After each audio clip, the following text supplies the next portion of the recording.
Keep watching The Politics every Friday, 12 p.m. Eastern Time on New York Parrot TV, the voice for humanity. Welcome to Talking Politics. My name is Robert Kress, the official journalist of the New York Parrot. As you saw my press credentials, I am also the co-star of a movie with Congresswoman Alexandria Ocasio-Cortez. It is called Bring Down the House. It's about how she came up to be a congresswoman and three other women in the rest of the United States who failed. Alexandria Ocasio-Cortez in 2018 was a trailblazer and has shaken up the Congress and has almost brought down the House. And let me introduce my co-host, if he's with us, Mr. Anthony RIVIECCIO. Are you here, Anthony? Anthony? Okay. Well, it appears that Anthony is not with me right now, so it's going to be a one-man show today until he comes in. Well, Bidenomics. Well, let's just talk about a little about Bidenomics, which I know is Anthony's favorite subject, and we'll see if he's on Financial Focus tonight or he's on strike over there too. Inflation is up around 8%, as just reported, which is not good because the stock market has taken its second dive. It was down 600 points yesterday, and before we went on the show, it was already down 600 points. So you might see a total of 2,000 points in 2 days. It's possible. Who knows how low it can go now? Also, with gas at $5 a gallon here in New York City, outside of New York City, I was surprised to see up in Westchester County in New Jersey, it's over $5 a gallon. It's $5.29, $5.39, $5.49. And here, it used to be the other way around, that New York City had the most expensive gas, New Jersey was the cheapest, and Westchester was second cheapest. But New York City is now the cheapest. Station over here on Williamsbridge Road, had right by the Bronx Democratic Party headquarters, is now at $4.85 for a gallon of gas, 45 and 9/10, because you wouldn't pay $4.86, you want $4.85 and 9/10. Anthony, are you on yet? Okay, I'll have to continue with Bidenomics. And Joe Biden, well, he opened his mouth and the market went down. So we're going to have to wait and see the next time he opens up his mouth if it's going to go down again. As far as the war in Ukraine, we're still at the same stalemate. The Russians have moved to their points. They're not moving any further unless they're going to drop a nuclear bomb. And the Ukrainians are still out of business, basically. The Russians have them surrounded. So let's go into our discussion of New York politics.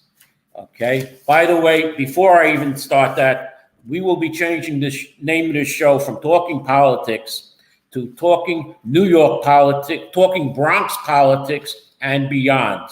That's going to be the new name of the show next week, Talking Bronx Politics and Beyond, because we are, I should say, Anthony and I are Bronx politics specialists, and we will be talking really Bronx politics and beyond. So let me start beyond up in the New York State governor's race, and I'll start on the Republican side.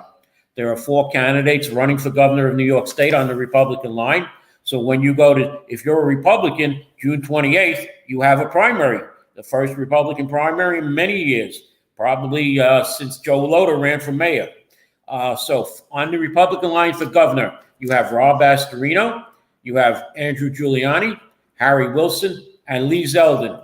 And these 4 candidates are starting to mix it up. Harry Wilson is accusing Lee Zeldin of improper use of funds for his campaign. Andrew Giuliani is saying that he will get rid of Alvin Bragg his first day in office. Rob Astorino, well, he was outside Jeffrey Dinowitz's office with my co-host and Anthony RIVIECCIO protesting about forced vaccinations. And, well, maybe Anthony went out to get his vaccination. I don't know. Maybe he can come back, and he's probably still waiting in the area online for his vaccination. Okay, let's go into the New York State governor's race for the Democrats. We have Tom Suozzi, Kathy Hochul, and Jumaane Williams. Tom Suozzi is a congressman currently from Long Island. His seat is up. His seat is New York 3. Alessandra Biaggi while she was a state senator, and the state Senate was redrawing the lines.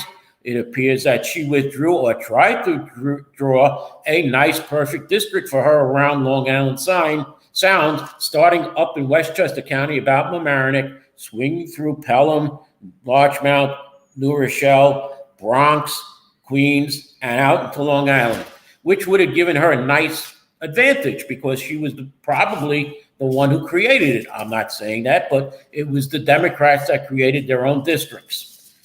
So she would have had a nice district, but a judge from upstate ruled that those lines were unconstitutional along with the congressional lines. That is why we have two primaries. On June 26th, June 28th, rather, we have a primary for governor, for lieutenant governor, for assembly, and Democratic Party positions. The Democrats have it in even years, and Republican Party positions are in odd years. So next year, Republican district leaders, etc., will be up for re-election or election. Going back to the governor's race, there was a debate on New York 1 between Tom Suozzi and Jumaane Williams.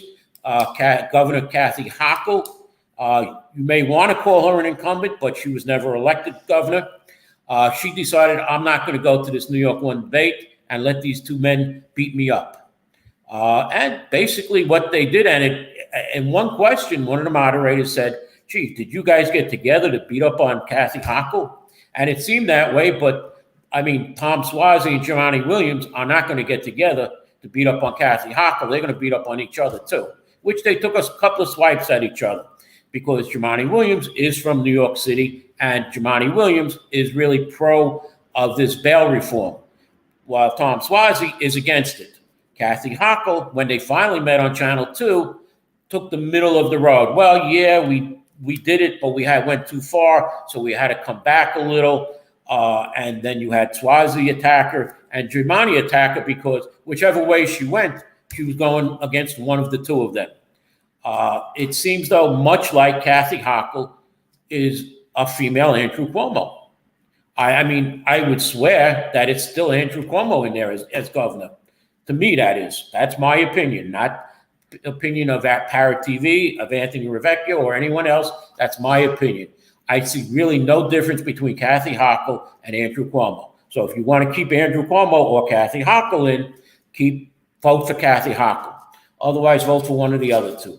Now, on the lieutenant governor's side, and this is a good one, we have Brian Benjamin was taken out, and the New York State legislature, in order to get Brian Benjamin out, had to rewrite the election law. So Kathy Hochul can get a new running mate because Brian Benjamin is under indictment.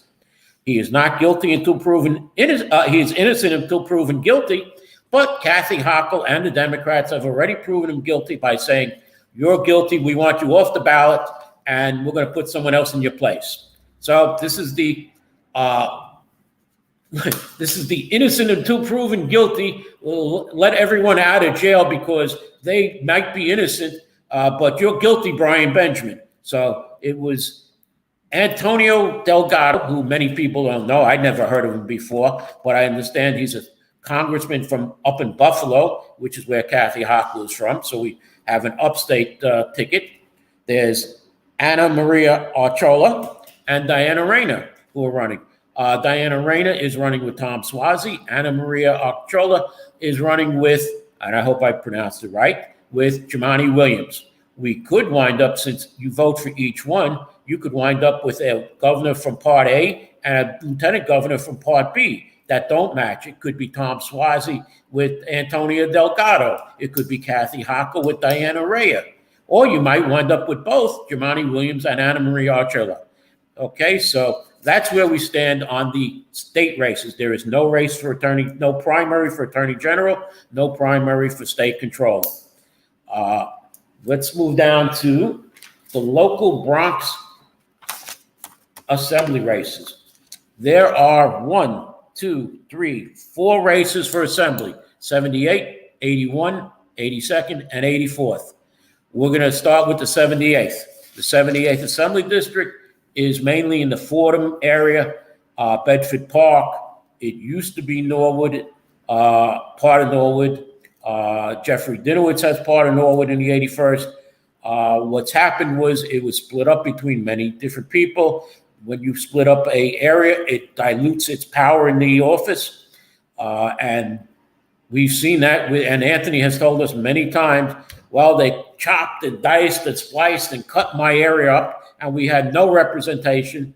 And all of these big buildings came in. There's one in back of his house, in front of his house. He has a few private homes that are up for sale on the block. Developers want to come in and build all around him. And I said, Anthony, welcome to progress. I had that in Riverdale. They took a one-family house with a large yard, put an 8-story building there. Took a corner house, lots of property, one-family home. It's an 8-story development. And you know what? Assemblyman Dinowitz bought a nice co-op right on the corner of the Henry Hudson Parkway South and West 237th Street. He had a beautiful view of the George Washington Bridge. Notice I said had, because an 18-story glass building went up right in front of his terrace, and now he has an 8-story building right on the side of his terrace. He's on the 5th floor. So all he can see right now is the highway and a little bit across the highway. So his property values, well, he bought it with a nice view of the Washington Bridge, which is nice, makes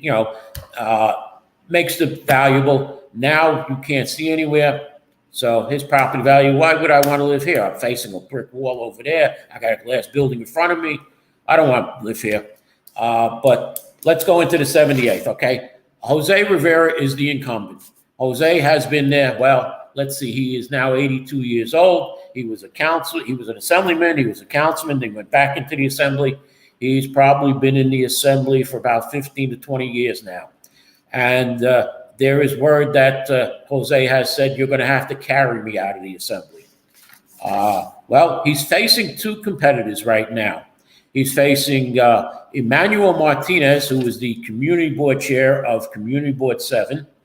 And it seems that Emmanuel seems to be in with some Wall Street marketing firm, Wall Street people, because they're spending $200,000 on his campaign.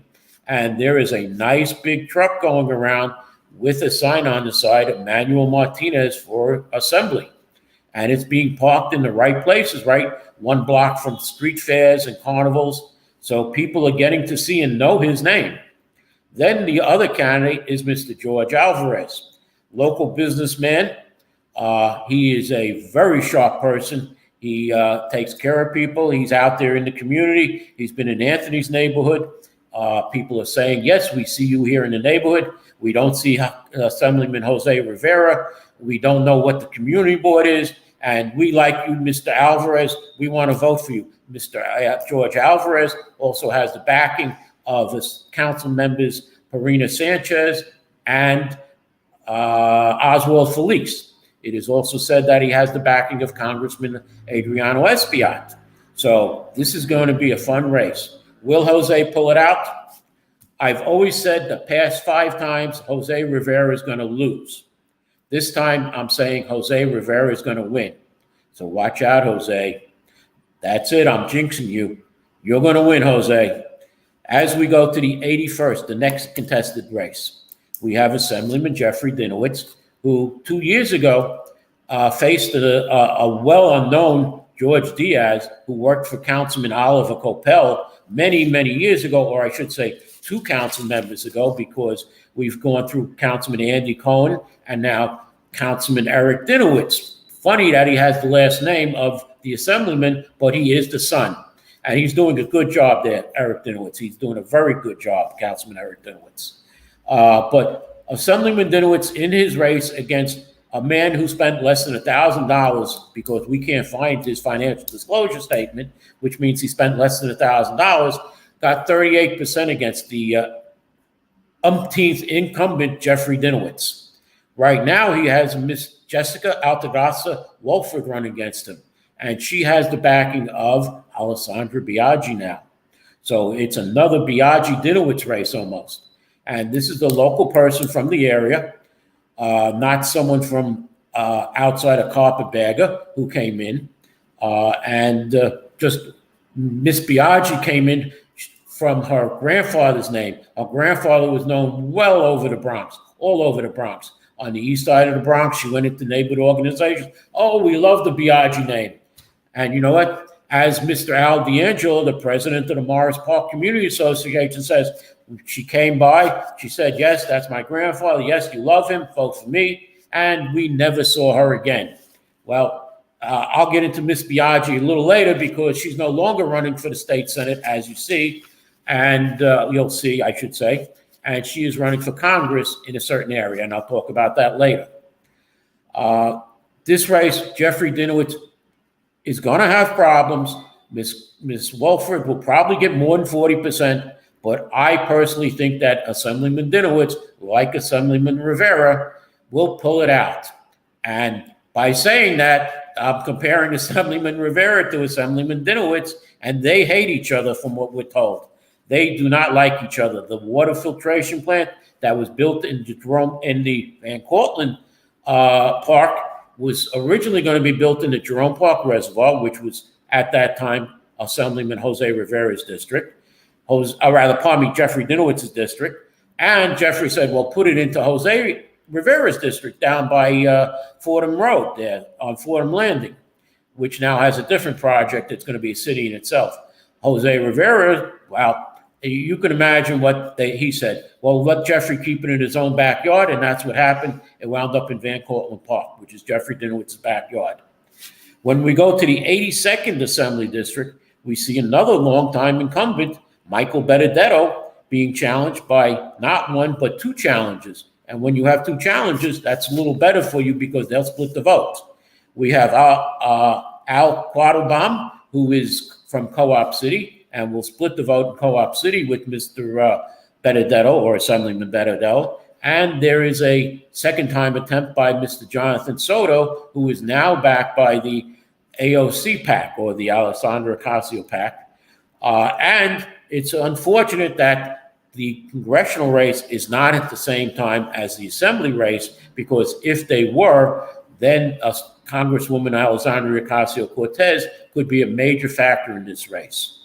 The next race and the last race on the assembly side is the 84th Assembly District with Amanda Septimo, who is the incumbent, facing a challenge from Hector Feliciano and Alberto Torres. Here, I believe that the Assemblywoman will win this too, as I predict all four incumbents will win. That's the South Bronx. Not much is given into that because of the area. I don't mean that anyway against people from the South Bronx, but this is what the county organization feels.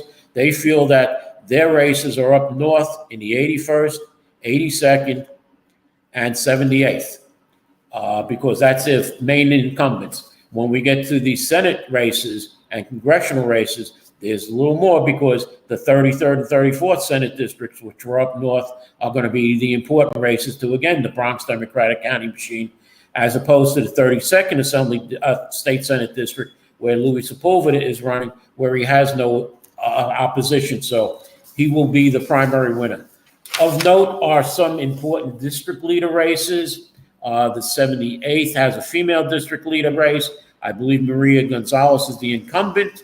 Jasmine Cruz is the chief of staff for Jose Rivera, and she is challenging once again. She lost last time.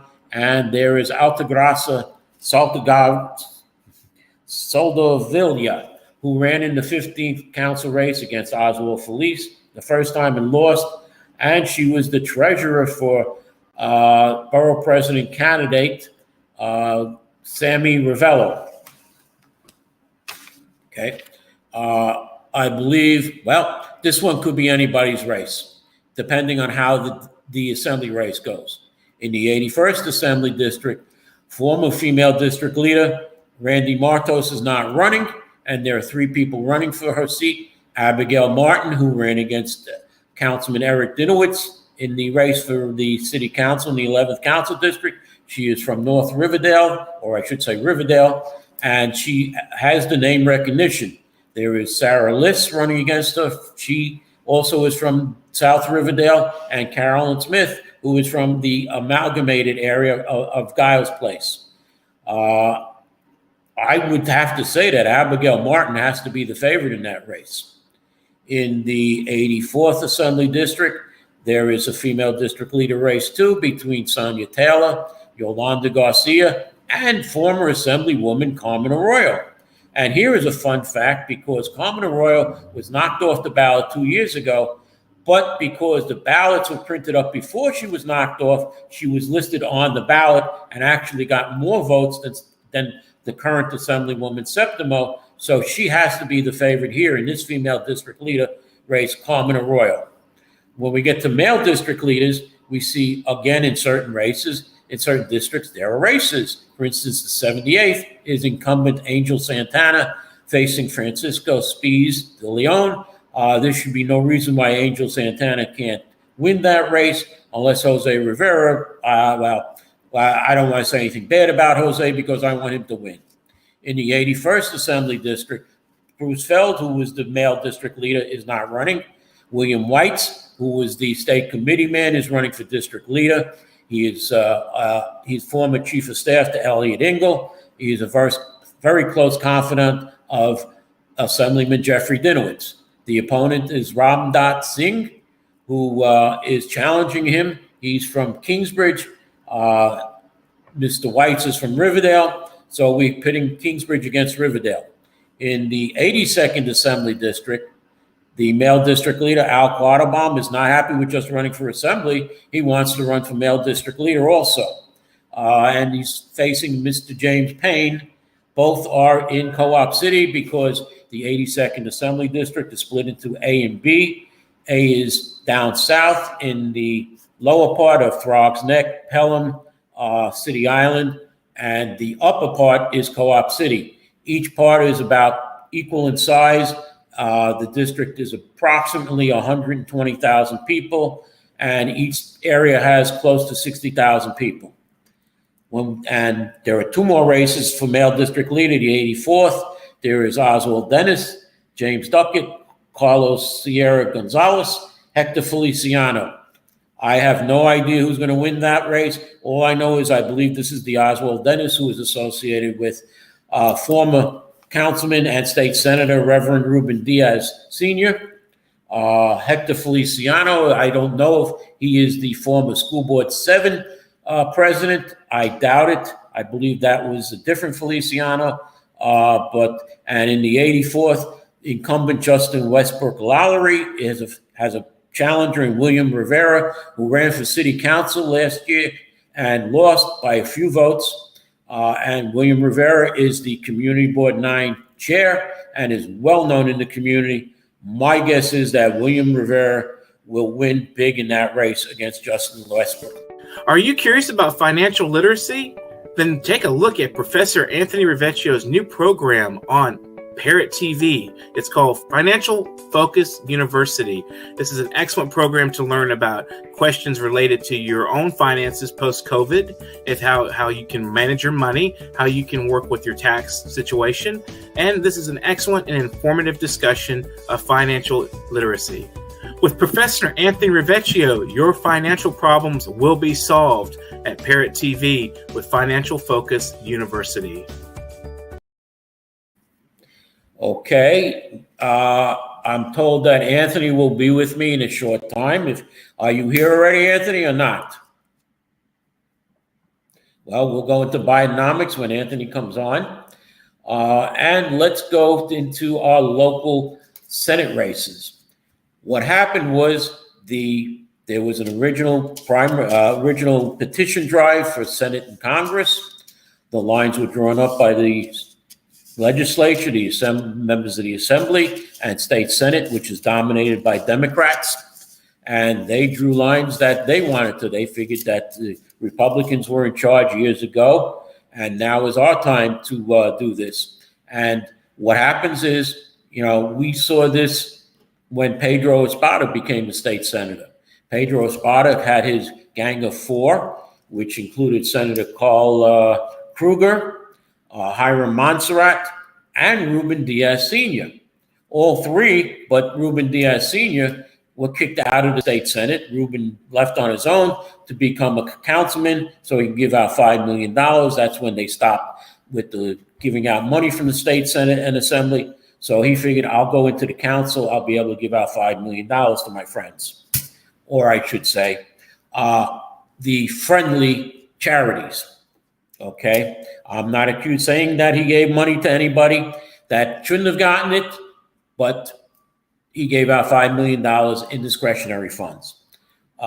So in the what happened was these Democrats again became pigs when they were when State Senator Pedro Espada was in power with his Gang of Four, and the Republicans wound up taking it 20 years ago, but the Democrats are now in charge again. They have a big majority, but with crime the way it is and problems that the city has and the state has, it's possible that they will probably hold on to the majority in the state Senate.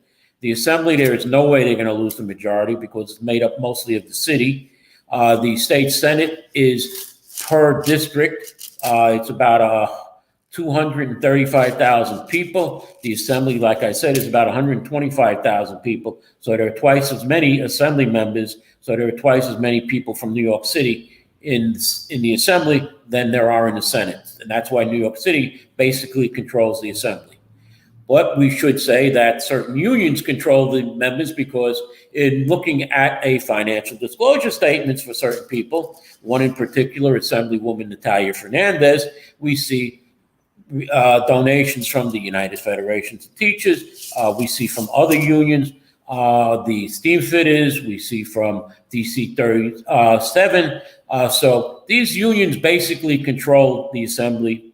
And I remember as a parent leader, the deputy chancellor came in one time and said, we have a new SAVE legislation which will take out problem children from the classrooms, that if they're disrupting the classrooms, the teachers won't have to deal with them anymore. They'll be taken out and put into a special room, which will be an in-house detention room. Now, the deputy superintendent didn't know how to explain it, so he said, let me call up the United Federation of Teachers rep. He knows what it's all about, and the first words out of his representative's mouth is, we got this passed in Albany. That's all I needed to hear. As a parent leader, I didn't want to hear any more. Okay, but let's go update on these new Senate and congressional lines. It appears that the old 34th State Senate District was changed by the State Senate. And then all of these state lines and congressional lines were declared unconstitutional. Let's go to Congress first because there's only a few in the Bronx.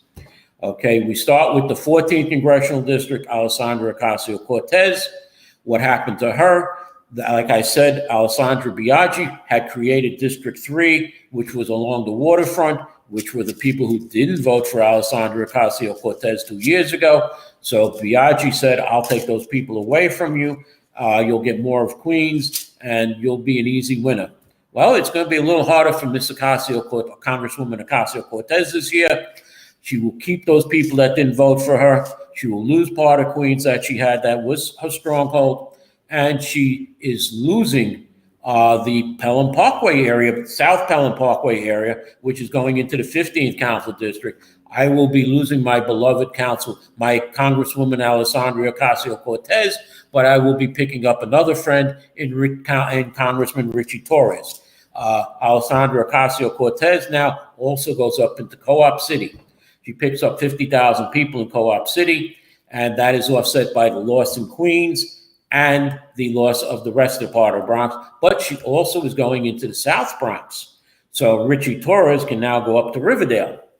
Yeah, well, instead of going across, they're going up and down these congressional districts. The 16th Congressional District, the 15th Congressional District, which was Richie Torres, which included South Bronx, up to Fordham Road, he now goes all the way up to Riverdale and comes across Pelham Parkway by Jacoby Hospital, where I live. So it's a new day, as you might say in wrestling terms.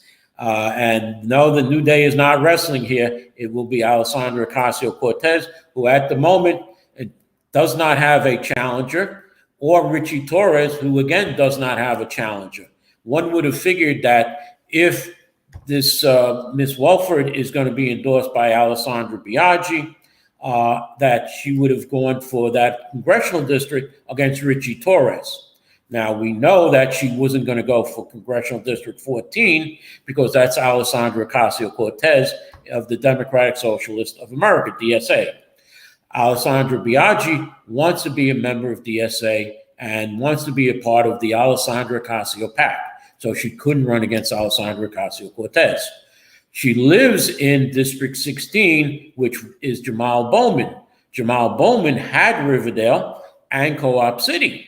Now, he must have known he was going to lose Riverdale because he just pulled his office out of Riverdale and said, I'll put something in the library one day a week. So he had to know he was going to be losing Riverdale. But he's now got the only part of the Bronx Congressman Bowman has is about a 25-block area of Wakefield. Otherwise, he goes into Westchester. He goes all the way up to Route 84.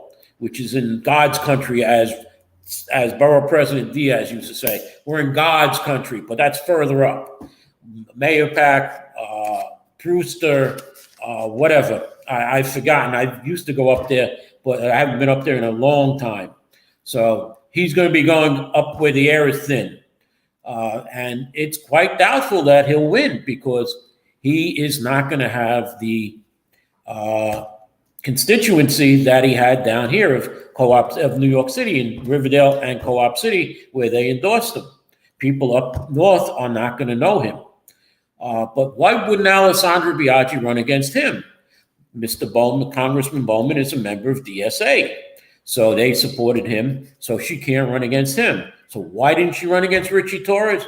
Well, Richie Torres, in his first term, has established himself as a major player in Congress. Nancy Pelosi loves him. All the Democrats love him, with some exceptions with the DSA. And probably I would say that Congresswoman Ocasio-Cortez probably has no problems with Richie Torres as their neighbors.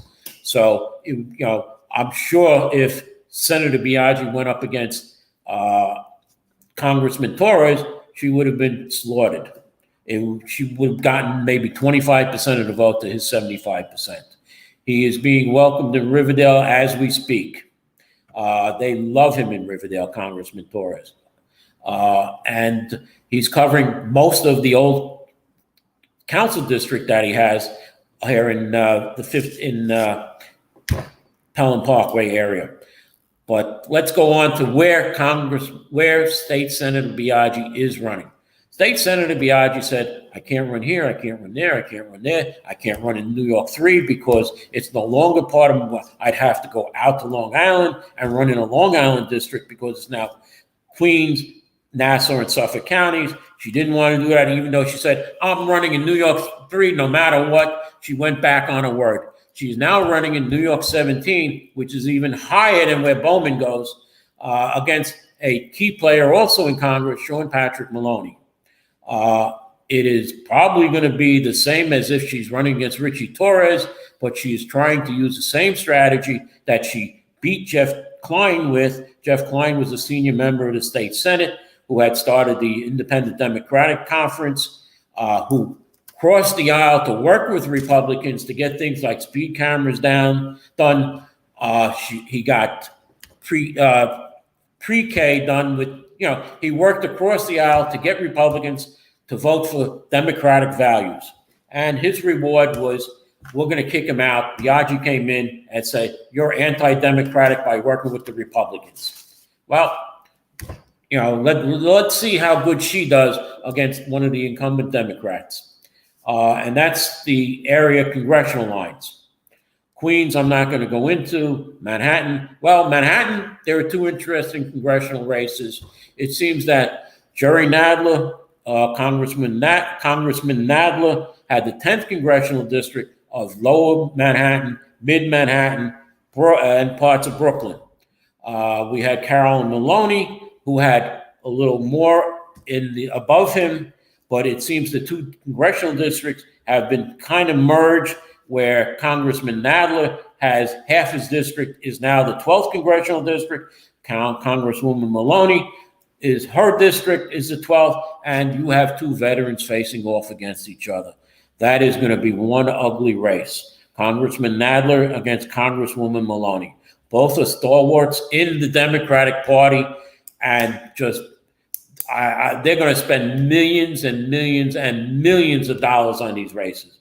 We saw $10 million spent on, I believe, Ocasio-Cortez's race or some other races. I think this will top that. This will probably go into the $20 million range for each candidate. That's how much draw power they have, that the unions and certain influential people who have money, a la, say, the Catsimatidis family, who own Red Apple supermarkets and a lot of Gristiti supermarkets and a lot of real estate in New York. The real estate industry should be pumping a lot of money into that race, and they will be pumping it to both sides because they don't know who's going to win.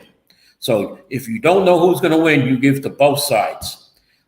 Down in the South Manhattan, Brooklyn district of Prospect Park is an interesting race because Nadler has chosen to go up into the 12th. So we have Congressman Mulder Jones, who was upstate in the 17th Congressional District, where Sean Patrick Maloney was in the neighboring 18th Congressional District. But since, again, they merged the districts up there, he's going to run in this 10th Congressional District now, where people don't know him, but he says he was openly gay, and this is where the gay rights activism was. It started here. There is enough people here that I will win this race, Mondaire Jones says. Interestingly, former Mayor Bill de Blasio has said, I'm going to run in that race because I live in Prospect Park. It is my district, and I want to be my congressman. There are a few others. Elizabeth Holtzman, former congresswoman, has said she wants to run in there. And there's an assemblywoman and a former city councilman who are also entered the race. I believe there is another person, a community activist. There could be up to 8 people in that race.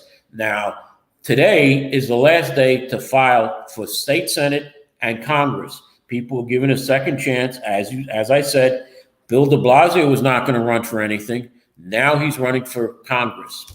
Alessandra Biaggi was running in District 3. Now she's running in District 17. We have Natalia Fernandez, who is unopposed in the 80th Assembly District for Assembly. So she would have the Democratic nomination and most likely win the re-election, but she has declared for the 34th State Senate District because the original 34th State Senate District has been split in half. What has happened is, on the bottom of the Bronx, you have now the 29th State Senate District. Above that is the 32nd State Senate District, which is part of the old 32nd State Senate District up to Parkchester, and part of the old 33rd State Senate District up to maybe halfway down by Fordham Road.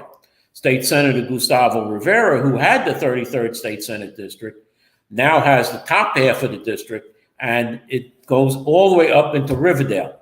So he has decided, I'm going to stay with the top half of my district and Riverdale, because Riverdale at one time was represented by State Senator Ephraim Gonzalez, had a part of Riverdale. Also, Riverdale has been broken up because they had to give Senator Robert Jackson a little more territory, and they gave him part of Riverdale and Kingsbridge and Van Cortlandt Village, which incidentally includes the area where Senator Biaggi had her office. It goes up to about 234th Street, up the Riverdale Avenue Hill, right past Senator Biaggi's office. So whoever wins that race, well, it doesn't matter because State Senator Gustavo Rivera can keep his office if and when he wins, because his office is in the 34th State Senate District. It's just that the line has been moved, so he no longer lives in the 33rd State Senate District. He's 2 blocks out of the district, and he and I were having a conversation. I met him Sunday when he was giving out PPE, meaning the test for COVID. He was giving it out, and then he went to meet Lieutenant Governor candidate Anna Maria Arachella. Again, I hope I said that right. We don't have pictures here since there is a little problem with our computer, So I'm going to have to show you the picture of Senator Rivera and the candidate. If you can see this, that is them on Fordham Road. Senator Gustavo Rivera, that nice, big, tall, handsome guy where the sun shines all the time on his hair. And that is Jumaane Williams' running mate, Anna Maria Archella. And I will show you a picture of Senator Rivera. Here he is giving out his PPE, the test kits. That is one of his constituents. All right, he had a table full. And if you can see, the boxes behind are empty. He gave them out 1, 2, 3. Now, I will show you one more picture of my co-host, Mr. Anthony RIVIECCIO, there with State Senator Gustavo Rivera. And Anthony was also there with the Lieutenant Governor candidate, Anna Maria Archella. So Anthony came up to become involved, but are you here yet, Anthony, on the show? We only have about 20 minutes left. Maybe Anthony's going to come in the last few minutes to talk about Bidenomics. But so let me go with the State Senate District. Okay, we're at the 33rd. Now, we have Senator Gustavo Rivera's opponent is Migliario Camilo. Okay, I hope I said that right. And, well, she had the backing of the Bronx Democratic Party for the 34th State Senate District.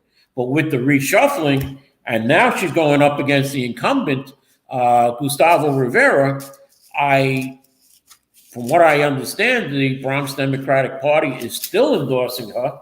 And as a matter of fact, they've advertised a Bronx Dems for Migliana Camilo, a ladies' brunch with special guest Yudeka Tapia.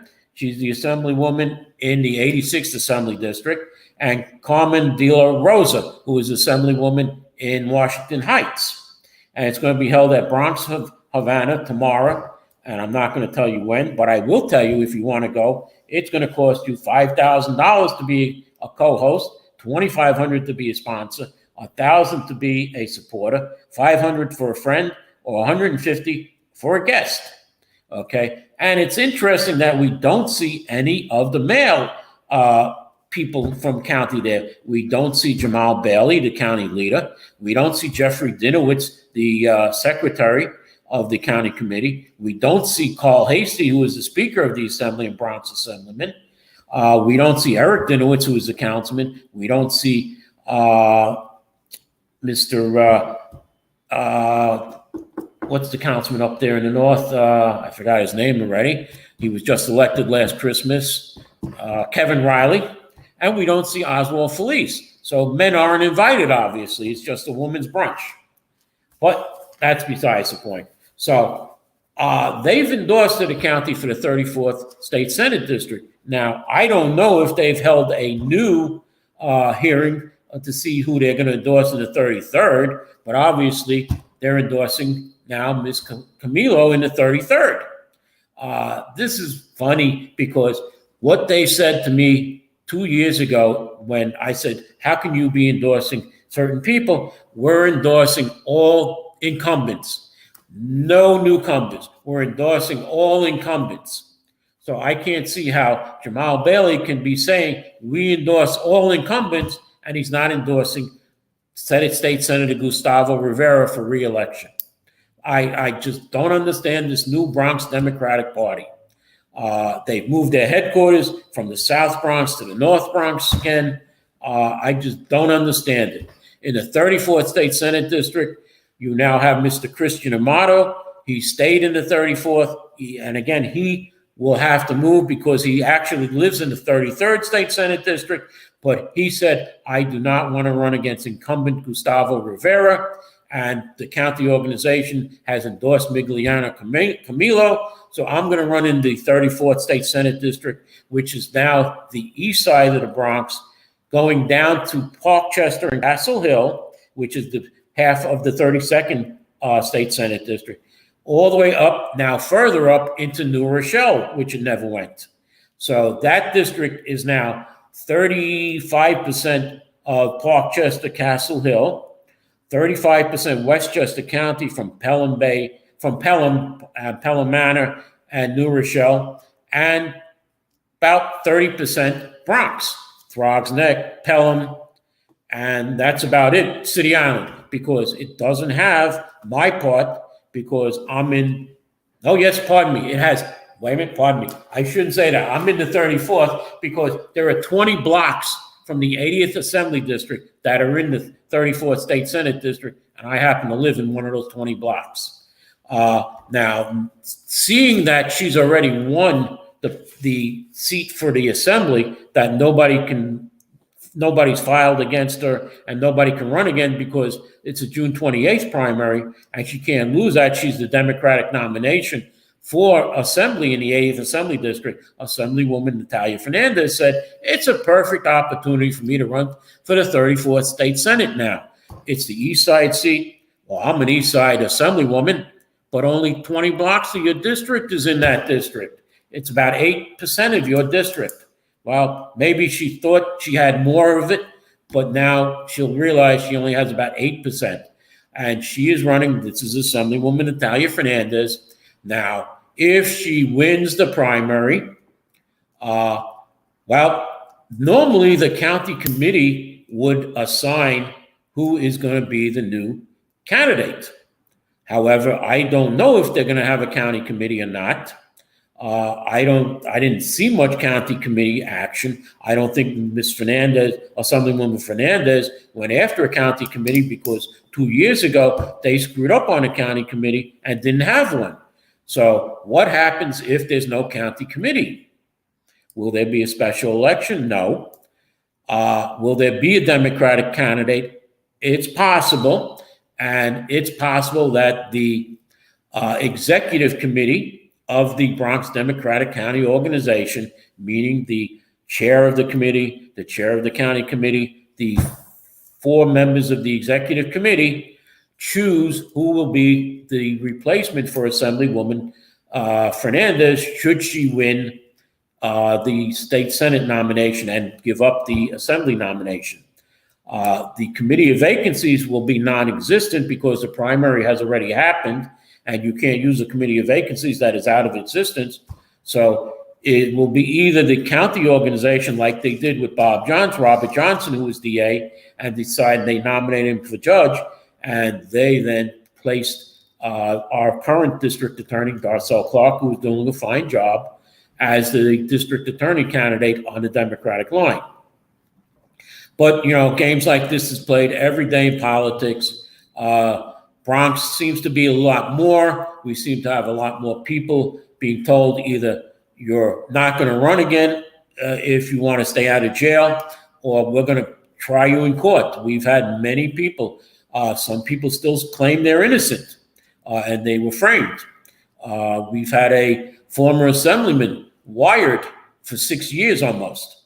Okay. And our district attorney, Robert Johnson, knew about it and finally admitted to me, yeah, maybe we had him wired too long because they let him win his assembly race. It should have been a man named Mike Soto. The winner should never have been allowed to win. He was allowed to win a re-election, not once, but twice before they realized you're gone. You haven't gotten anything for us, because I just happened to be in the Bronx Democratic County Organization office with the executive director when this person came in, and he started asking the executive director all these questions about the organization and the funding and, where things were coming. So when he left, I looked at this executive director, and this executive director looked at me, and we said to each other, what was that all about? Well, little did we know that he was wired. And I just happened to be in the county organization when Jose Rivera was the district leader, and Ruben Diaz Jr. and Ruben Diaz Sr. came into the office during a judge race.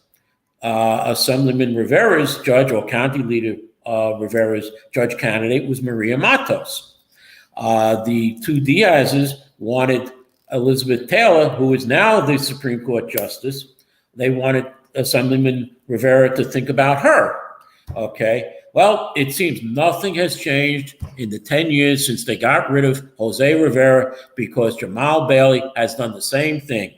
I was even thinking of running in the 34th State Senate District where I live. And I had said to Mr. Bailey, I wanted to be interviewed, but obviously I never got a call. I've gone to the office twice, which is now 2 blocks from my house where I live. And again, no answer from Senator Bailey.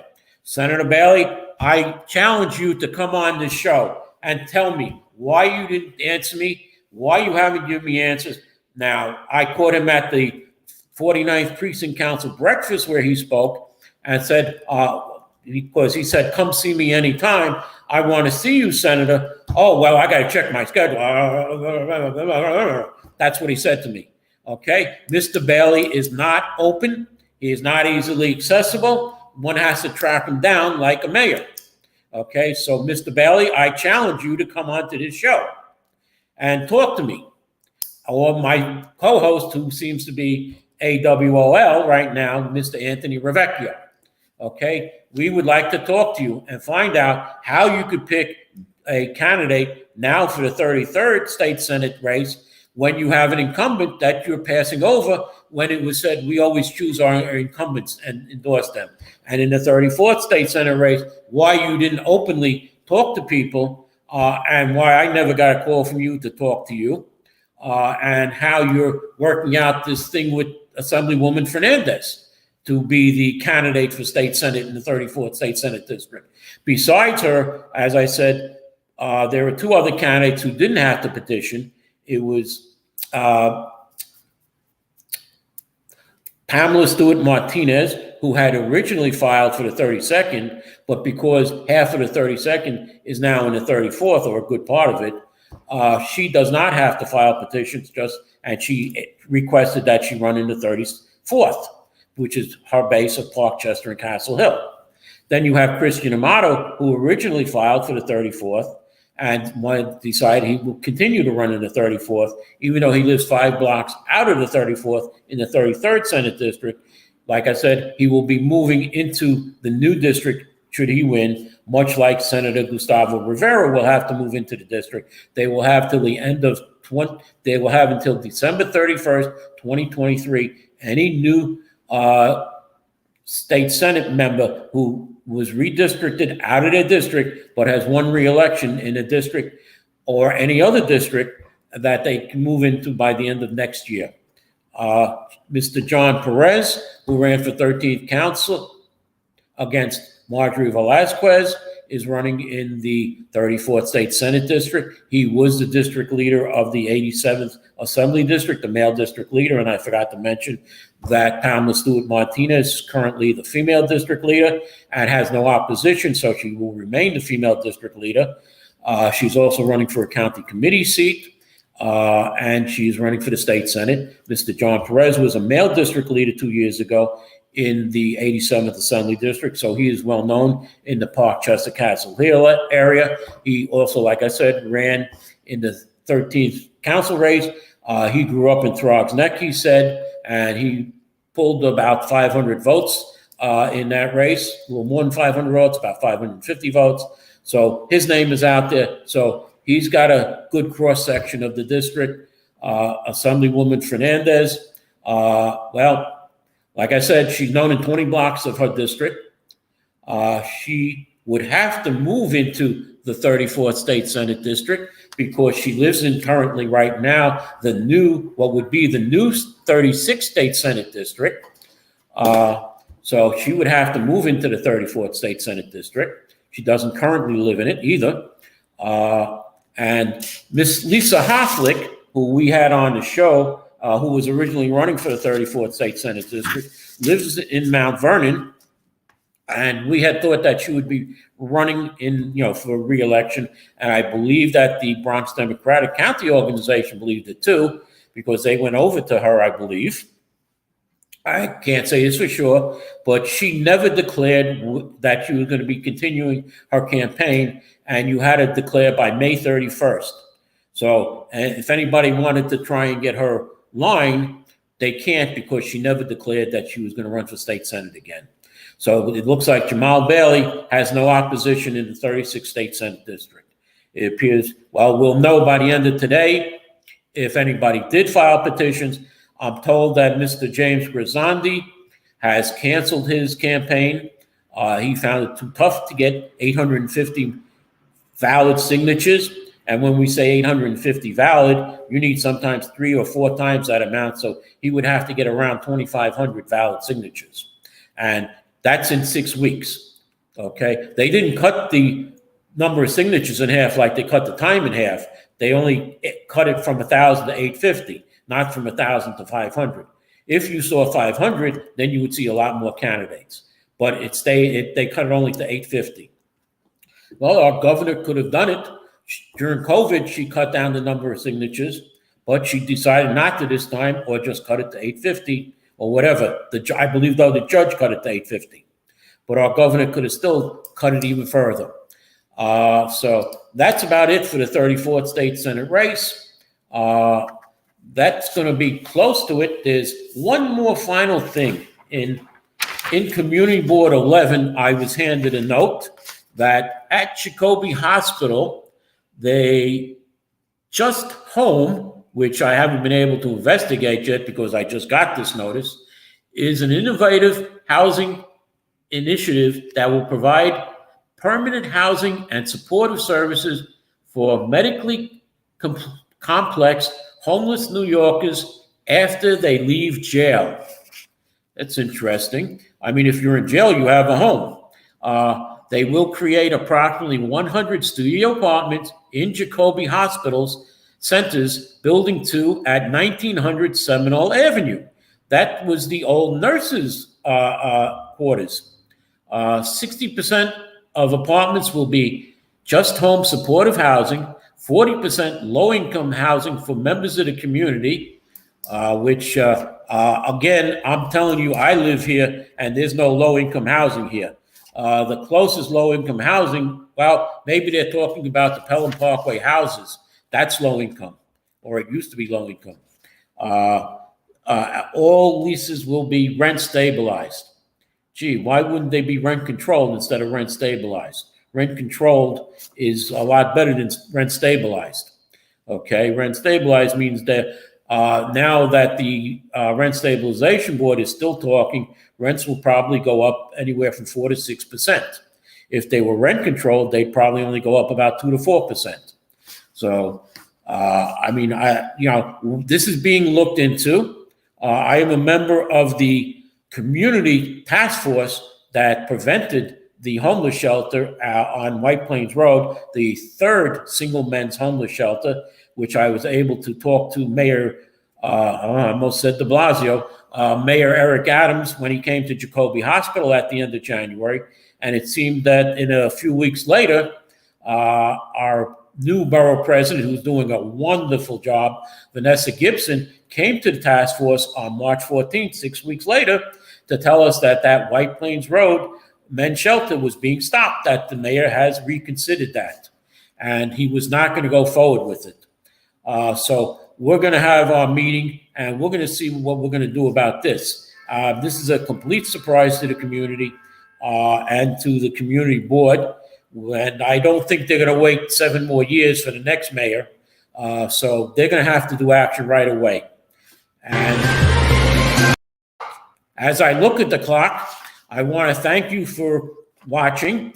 I hope you enjoyed my solo act, and Anthony will be with me next week. And I want to say thank you for watching, and goodbye.